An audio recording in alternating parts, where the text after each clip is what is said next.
நடக்கிறதுக்கு காரணம் வந்து நிறைய மழை பெய்யுது. மழை வந்து beyond what it is expected.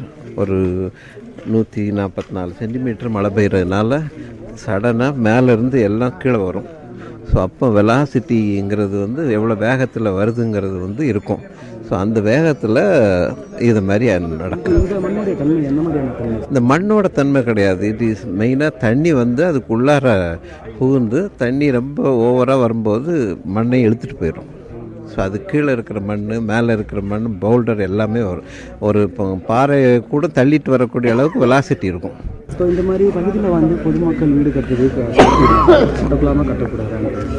கட்டக்கூடாதுன்னு நம்ம எப்படி சொல்ல முடியும்?